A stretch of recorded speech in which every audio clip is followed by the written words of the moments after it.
Jai Hind to all my dear students. मैं विवेक Vinayak Rao Wankhede and I will be starting manpower planning here. Manpower planning, human resource planning भी जिसे कहा जाता है. It is a subject which is compulsory for a HR student और other than HR student भी काफ़ी सारी यूनिवर्सिटीज़ हैं जो इसको as a generic course offer करते हैं जो जनरली सबके लिए कंपलसरी होता है. Now why man power planning, why to study this, और इससे रिलेटेड और डिटेल्स आगे आने वाले मैन पावर प्लानिंग के मॉडल्स वगैरह वो सभी हम यहाँ पे स्टडी करेंगे. This slides will be useful for those students who want to understand what is man power planning along with bit of notes जो कि during the slides आपके पास available रहेंगे. So visit this space regularly for knowing more about manpower planning. Now, the language of communication will be English plus Hindi and Marathi mix probably, ताकि हम समझ सके.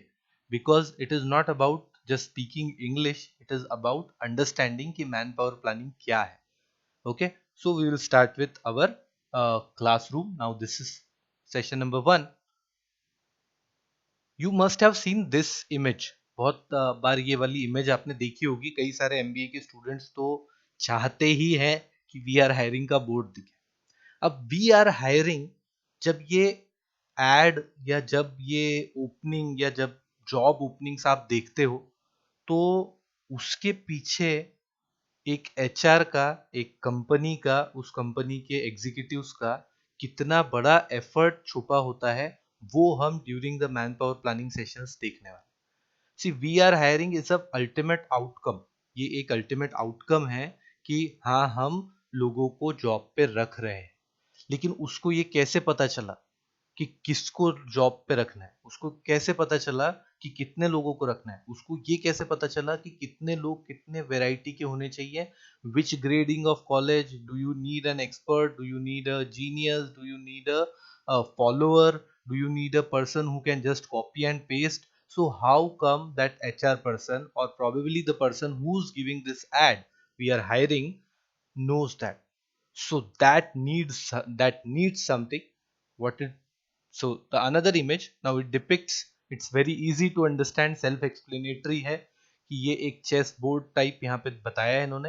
And the usual bots are the human bots and the person sitting there. ये image मुझे इसलिए पसंद है क्योंकि इसमें जो हाथ दिखाए गए हैं वो हाथ, they are wearing a suit, a blazer. Left वाले के टाई भी दिख रही है and we can easily make out कि ये थोड़ा बिजनेस सेटअप है क्योंकि इमेज से हमको पता लग जाता है. यदि इसमें व्हाइट कुर्ता दिखता तो शायद हमको लगता पॉलिटिशियंस है, लेकिन हमको ये फोटो देख के पता लग रहा है कि ये जो दोनों हाथ हैं ये दोनों हाथ आर सम एग्जीक्यूटिव और business class people, corporate people. तो ये इन ह्यूमन बॉट्स को चला रहे हैं. हैरी पॉटर पार्ट 1 में देखा होगा आपने कि वो लाइव चेस होता है. तो ये वैसा ही लाइव चेस है कि किसको कहाँ प्लेस करना है, किसको लेके आना है पिक्चर में. कई बार आपको सामने वाले को हटाना भी पड़ता है, कई बार खुद हटना पड़ता है, कई बार आपको किसी की रिप्लेसमेंट ढूंढनी होती है. ये सभी काम जो यूजुअली एक चेस में किए जाते हैं वो सारे के सारे काम has to be done in a company, in an organization, in a school, college, wherever the employees are involved. The only thing where you do not need, probably you do not need manpower planning would be when you are a sole proprietor without any help. So if you are just running a show by yourself तो शायद आपको man power planning की उतनी जरूरत ना पड़े, हल्की फुल्की जरूरत आउट ऑफ द बॉक्स जाके पड़ेगी. But whenever if you hire a single employ, यदि आपके यहाँ पे कोई एक अकेला बंदा भी काम कर रहा है तर तुम्हाला गरज पडणारच आहे.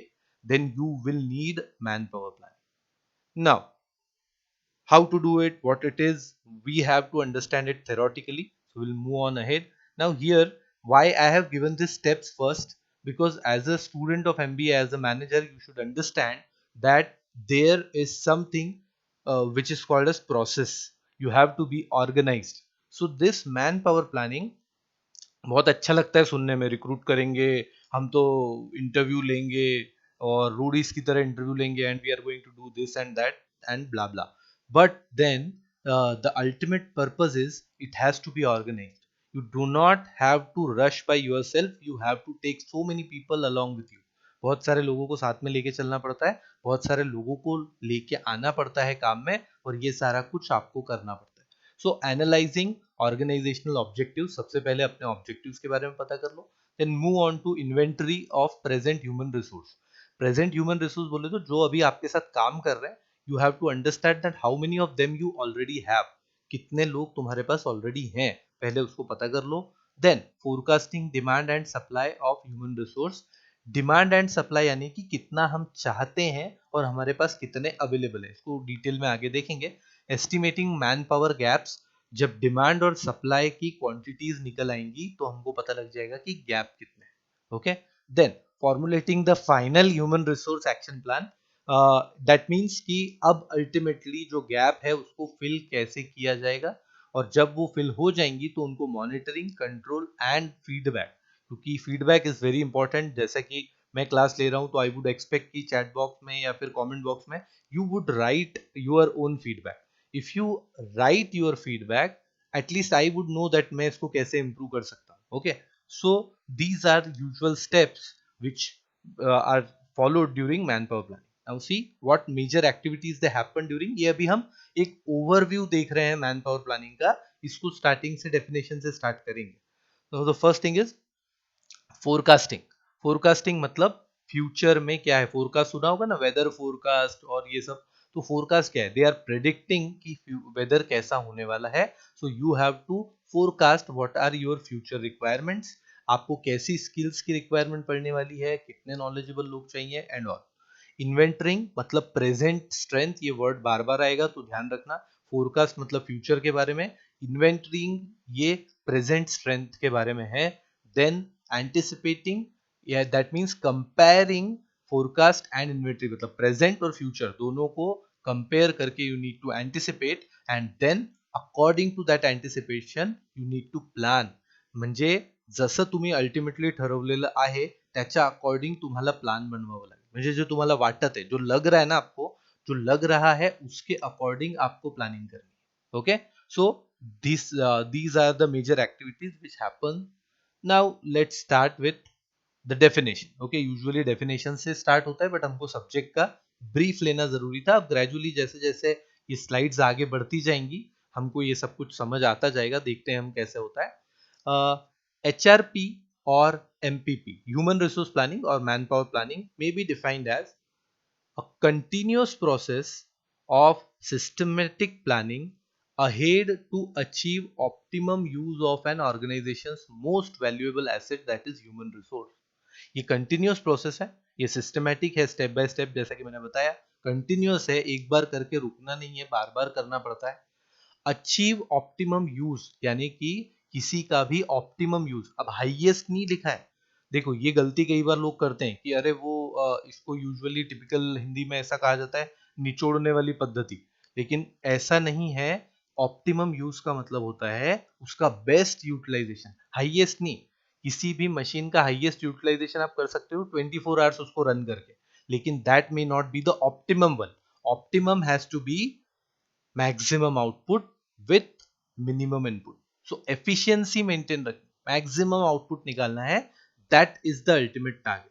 And optimum also includes cost, आपने अपने दूसरे सब्जेक्ट्स में भी पढ़ा होगा, optimum includes cost also. Okay, so it's not just about profits, it's about profit maximisation. ओके, जब प्रॉफिट मैक्सिमाइजेशन पिक्चर में आता है तो कॉस्ट भी पिक्चर में आ जाती है। Okay, fine.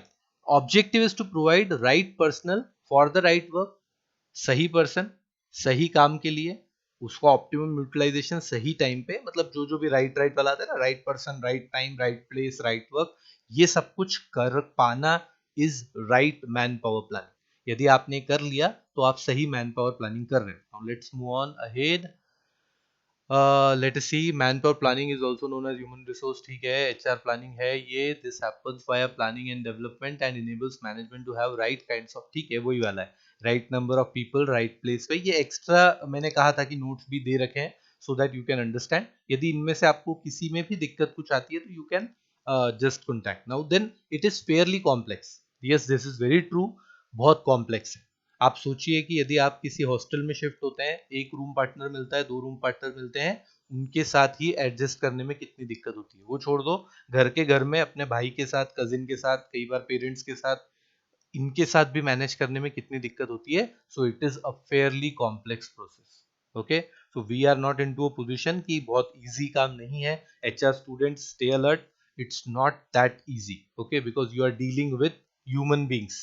It may be easy with machines, even though it is not, but then still, but क्योंकि सबसे बड़ा डिफरेंस क्या होता है कि मशीन को जो लैंग्वेज सिखाई जाती है वो लैंग्वेज समझती है, और इंसान को जो लैंग्वेज आती है वो इंसान उसके बारे में सोचता है, अपना दिमाग चलाता है। दिमाग चलाने वाले लोग कंपनी में चाहिए भी होते हैं, और दिमाग चलाने वाले लोगों के कंपनी में होने से एक लॉस भी होता है कि फिर शायद बॉस अपना दिमाग नहीं चला पाएंगे, क्योंकि then it's yes, because then you have to do, then they ask questions, वो क्वेश्चंस पूछेंगे, they ask if this is not the right, then you have to give the logic. बड़े बड़े कॉर्पोरेट्स में क्या होता है, जिसका लॉजिक जीतता है उसका डिसीजन माना जाता है। The idea will be selected if it is good for the company. It may not be the case कि सीईओ से आ रहा है इसके लिए उसकी सुन लो। Okay, so they have to take input from other sources. So man power आएगा धीरे धीरे बहुत सारा। Basically, this gives HR department a snapshot of the future and helps the department plan ahead for what's to come. आगे क्या आने वाला है उसको प्लान करने के लिए HR डिपार्टमेंट को एक स्नैपशॉट देता है। यहाँ पे बेसिक देखा हमने, man power planning, having man power with right skills in the right number for various, ये रिपीट हो रहा है, motivating the organisations employees to be productive and to perform at their maximum potential. Now, this is also part of manpower planning. आपको सिर्फ सही बंदे को सही जगह लाके बिठाना नहीं है, उसको काम करने के लिए मोटिवेट भी करना है, उसको अपने मैक्सिमम पोटेंशियल पे काम करने के लिए और प्रोडक्टिव होने के लिए you have to keep pushing, keep motivating. इसके लिए भी आप ही को चीजें डिवाइस करनी है। ओके, आएंगी वो आगे। There are various models to make sure कि ये कैसे करना है। Creating connections among the various resource planning activities of the organisation and organisations business. Organisation और ऑर्गेनाइजेशन के बिजनेस में ये सारी चीजें करने के लिए आपको कनेक्शंस क्रिएट करने में हेल्प करता है। ठीक है, क्या हेल्प करता है? Man power planning. Okay, man power planning का कॉन्सेप्ट सिंपल है, स्ट्रैटेजीज बनाइए। Man power planning is a set of strategies, process of man power that plans itself. ऐसा कुछ प्रोसेस बनाना है जो सेल्फ रनिंग हो। आप सोचो, आपने एक बिजनेस शुरू किया, 10 years हो चुके हैं, 10 साल हो चुके हैं, आप बिजनेस रन कर रहे हैं, और अभी भी आप ही को रन करना पड़ रहा है। मतलब अभी यदि आप 2 दिन, 4 दिन, 5 दिन, 1 महीना, 1 हफ्ता, 1 साल आप इधर उधर हो तो भी कंपनी में प्रॉब्लम आ जाएगी। यदि ऐसी कोई कंपनी आपने बनाई है तो देन यू हैव डन और you have created a blunder from organisational point of view. Organisation के पॉइंट ऑफ व्यू से ब्लंडर हो गया। क्यों ब्लंडर हो गया? क्योंकि 10 साल के बाद भी वो चीज अपने आप नहीं चल पा रही, मतलब कहीं ना कहीं आपकी मैनेजरियल क्वालिफिकेशन पे प्रॉब्लम, आपने शायद ठीक से मैनेज नहीं किया, वरना वो तो अभी तक सेल्फ मोड में आनी चाहिए थी। इन्वेस्टर्स भी विद इन 7 years कंपनी छोड़ देते हैं, venture capitalist and even the seed funding के लिए जो भी और दूसरे ऑप्शंस ट्राई करते हैं, वो सारे options they leave the company. Okay, and angel investors दे तो इवन लीव अर्लियर, वो तो पहले तक थोड़ा सपोर्ट देने के लिए आते हैं, then probably they leave, rarely they stay if it's actually paying a lot, because leaving the company pays a lot within that span of 5 to 7 years. तो उसको सेल्फ मोड में लाना उनके लिए जरूरी होता है। An effective HR plan will provide various mechanisms designed to get rid of talent gaps. Talent gap को हटाने के लिए, वर्ड बार बार आता है, ध्यान रखना, टैलेंट गैप को हटाने के लिए जो काम करने हैं वो टैलेंट गैप को हटाने का मैकेनिज्म बनाना is man power planning, which में एग्जिस्ट बिटवीन, और सप्लाई और डिमांड के बीच में रहेगा। इट इज हाईली डायनेमिक, मैंने कहा था कि चेंज होता है, कंटिन्यूअस है, बार बार करते रहना पड़ेगा। बार बार इसीलिए करते रहना पड़ेगा क्योंकि चेंज हो रहा है। यदि चेंज नहीं होता तो बार बार करने की जरूरत नहीं पड़ती। It requires regular adjustments as per the conditions in the labour market keep changing. क्योंकि कंडीशंस जो लेबर मार्केट की है, अवेलेबिलिटी ऑफ द लेबर, किस क्वालिटी के लोग अवेलेबल हैं, क्या काम करने वाले हैं, शोधायला गेलं एखादा कारपेंटर भेटला प्लंबर, तो प्रॉब्लम ये है कि प्लंबर कारपेंटर का काम नहीं कर पाएगा, और आप कारपेंटर ढूंढ रहे, कारपेंटर अवेलेबल नहीं, और आपको चाहिए carpenter. Now this can create change in your strategy that okay fine, मैं प्लम्बर को बुलाता हूँ, एटलीस्ट बेसिक ड्रिलिंग का काम उससे करवा लेता हूँ, बाकी लकड़ी वकड़ी का काम रहने दो क्योंकि खराब हो जाए. तो then you have to manage according to that. Okay, so this is the concept. Again we are here forecasting the organization's manpower planning requirement. Now इसके ऑब्जेक्टिव्स क्या है, ये वाला जो स्लाइड है यहाँ से स्टार्ट हो रहा है, that is objectives of manpower. Manpower planning के ऑब्जेक्टिव्स क्या है. पहला ऑब्जेक्टिव, मैनपावर प्लानिंग को फ्यूचर प्लानिंग, जो फ्यूचर में रिक्वायरमेंट हो सकती है उसको फोरकास्ट कर. ठीक है. Then managing change effectively. Managing change effectively का मतलब ये है कि जो भी बदलाव हो रहे हैं उसकी वजह से आपकी कंपनी में प्रॉब्लम्स क्रिएट नहीं होने चाहिए, वो ठीक से आप उसको मैनेज कर पाना चाहिए. तो managing change effectively, that is the case. Now this जो रेड कलर में नीचे लिखा है, रेड नहीं शायद मरून है, okay fair. Through effective manpower planning, the organization is able to continuously allocate and reallocate its human resource and utilize them efficiently. Now, understand this very carefully. They continuously allocate and reallocate. उनको situations बदल रही है, उनको constantly लोगों को place करना है. Competitor ने ये मूव किया, आपको इधर से ये ब्रांच हटानी पड़ेगी. कॉम्पिटिटर ने मूव किया, इधर आपको ब्रांच डालनी पड़ेगी. कॉम्पिटिटर ने ऐसा मूव किया, आपको ब्रांच पे 2 लोग बढ़ाने पड़ेंगे. कॉम्पिटिटर ने वैसा किया, आपको ब्रांच से 2 लोग हटाने पड़ेंगे. मतलब कॉन्स्टेंटली अलोकेशन रीअलोकेशन ह्यूमन रिसोर्स का चलता रहता है. कोई अच्छे से काम कर रहा है लेकिन वो ज्यादा आउटपुट नहीं निकल पा रहा, आप शायद उसको ट्रेनिंग की जरूरत है. ये सब कुछ यदि उसको आपने वर्क लाइफ बैलेंस नहीं दिया, यदि वो अपने काम में खुश नहीं है, तो ग्रेजुअली वो कंपनी से भी खुश नहीं रहेगा. और फिर वो सोचेगा कि यार मैं यहाँ पे काम ही क्यों कर रहा हूँ, बिकॉज अपनी जिंदगी का बहुत बड़ा टाइम वो यहीं पे स्पेंड करता है. Okay, so through effective man power planning organisation is able to continuously allocate and reallocate. देखो वीडियो की बेनिफिट क्या होता है, यू कैन ऑलवेज रिविजिट. आप फिर से सुन सकते हो यदि आपको समझ नहीं आया है तो. ओके, तो आप थोड़ा सा पीछे जाओ और वापस से सुनो. Then next objective is realising the goals of organisation. Very basic, organisation के गोल्स को रियलाइज करना है, अचीव करना है, that is the ultimate target. Promoting the employees of the organisation. अब देखो क्या होता है, यदि आपने प्रॉपर मैन पावर प्लानिंग के सिस्टम नहीं बना रखे तो आपको पता नहीं चलेगा कि कौन काम कर रहा है, कितना काम कर रहा है, किसने अपने काम से ज्यादा काम किया. आप सबके लिए सिर्फ एक ही पैरामीटर लगा दोगे कि नहीं, सुबह 10 बजे ऑफिस खुलता है, रात को 8 बजे ऑफिस खत्म होता है, जो 8 से 10 रात को एक्स्ट्रा बैठेगा वो शायद ज्यादा काम कर रहा है. हो सकता है कि जिसको आपने काम दिया हो वो 10 बजे से 8 बजे के बीच में शायद कोई खत्म कर चुका हो, शायद कोई ऐसा हो जो शायद 10 बजे काम शुरू करके 4 बजे ही खत्म कर चुका है.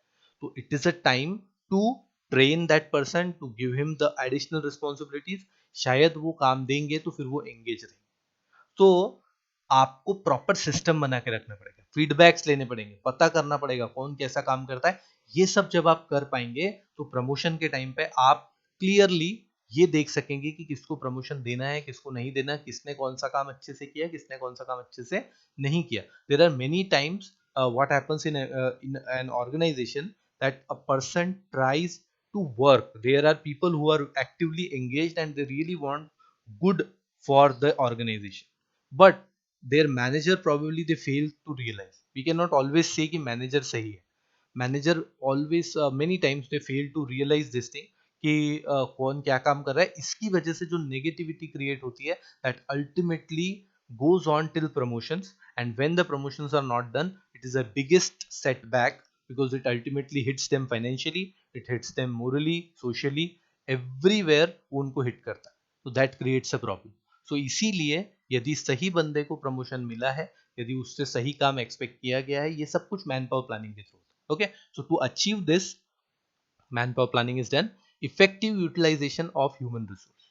आपके जो ह्यूमन रिसोर्स है उसका इफेक्टिव यूटिलाइजेशन, ये बार बार बता चुका हूं मैं, ऑप्टिमम वर्ड भी आया था हमारा. ऑब्जेक्टिव्स के लिए एक और बार. Now why I give this different slides to my students, क्योंकि अलग अलग वेबसाइट्स पे अलग अलग ऑब्जेक्टिव्स दे रखे हैं. अब इसका मतलब ये नहीं होता है कि यदि कोई टीचर एक ऑब्जेक्टिव पढ़ा रहा है तो दूसरे को नहीं पढ़ा पाएगा, या फिर वो बच्चे का मतलब ये नहीं होता है कि जो किसी एक पर्टिकुलर ने लिख दिए वही ऑब्जेक्टिव. तो there can be different aspects, इसीलिए अलग अलग ऑब्जेक्टिव्स हैं, बट ये सिमिलर है. ऑप्टिमम प्रोडक्टिविटी अब कोई एफिशिएंट लिखेगा. रिडक्शन इन लेबर कॉस्ट, ये again it's covered under optimum. Effective recruitment and selection, recruitment and selection. लोगों के लिए creating a pool of applicants is recruitment. अपने जो भी काम के लिए आपको लोग चाहिए, ज्यादा से ज्यादा एप्लीकेशंस बुलवाना इज रिक्रूटमेंट। एंड उसमें से जो भी लोगों ने अप्लाई किया है उसमें से सिलेक्ट कर लेना इज सिलेक्शन। ओके, इस पे आएंगे आगे, नेक्स्ट चैप्टर में है ये सब। Group satisfaction helps in maximizing individual development, help management in developing the good employer employee relations। अब अच्छे relations, industry relations, man power planning होती है तो सब अच्छे से होता है। ओके, प्लान होगा प्रॉपरली तो then you can think of. then again maximizes the contributions and satisfactions of employees of a business। Employees का सेटिस्फेक्शन बढ़ता है, मैंने बोला अभी इसके बारे में कि जब अच्छे से मैन पावर प्लानिंग होती है तो उसका फीडबैक सही जाता है, उसकी ट्रेनिंग्स होती है, उसका डेवलपमेंट होता है, काफी सारी चीजें करता है। Okay, gives due consideration to capacities, interest, opportunities and reactions of the worker.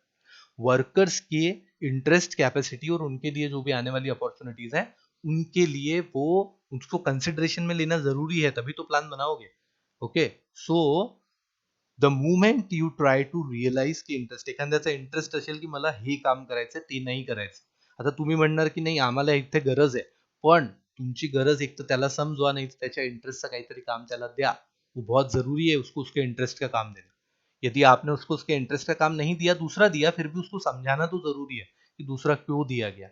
It can again create a ripple effect. Okay, तो सीधा वेव्स का होता है, आपने पत्थर फेंका पानी में तो सिर्फ एक वेव क्रिएट नहीं होती, it has ripple effects। okay, develop and according to certain studies waves किनारे तक पहुंचती ही पहुंचती, चाहे बिल्कुल थोड़ी सी पहुंचे लेकिन पहुंचेगी तो सही।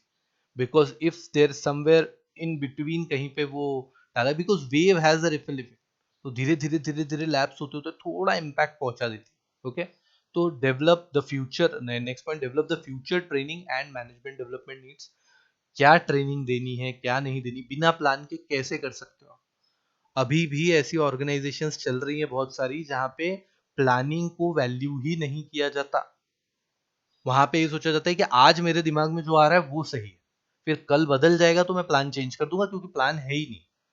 Okay, but then the problem is ये चीज से ग्रोथ एक सर्टेन लेवल तक तो होगी लेकिन उसके आगे हो ही नहीं सकती, पॉसिबल नहीं है, because it's very difficult to handle. See just imagine Mukesh Ambani managing Reliance without any plan. Okay, वो वहां तक बिना प्लानिंग के पहुंचा ही नहीं है और अब तो बिना प्लानिंग के मैनेज ही नहीं कर सकता। सो देन किसको किस चीज की ट्रेनिंग देनी, क्या, you need to have a plan. Okay, to avoid staff surplus and unnecessary dismiss. Unnecessary किसी को नौकरी से निकाल दिया, एक्स्ट्रा लोग हायर करके रख लिए, दोनों ही कंपनी की कॉस्ट बढ़ाएगी। कोई फालतू बैठा है तो भी कॉस्ट बढ़ रही है, और यदि किसी को निकाल दिया गया तो फिर काम अफेक्ट हो जाएगा, तो ultimately both are going to affect. so that is why you need a proper manpower plan to control wages and salary, as I told। promotions वगैरह ये काम पे डिपेंड करेंगे। if somebody is working then he may be deserving a hike, if somebody is not working he may be facing issues probably। पैसे salary कम करते नहीं है, but then probably that can be a case कि bonuses वगैरह कुछ कम किए जाए। so these were few objectives। now this topic, factors affecting human resource plan, actually it was a part of the first video, but video का size बहुत ज्यादा हो रहा है, so that is why we'll stop here। I'll just take a quick through।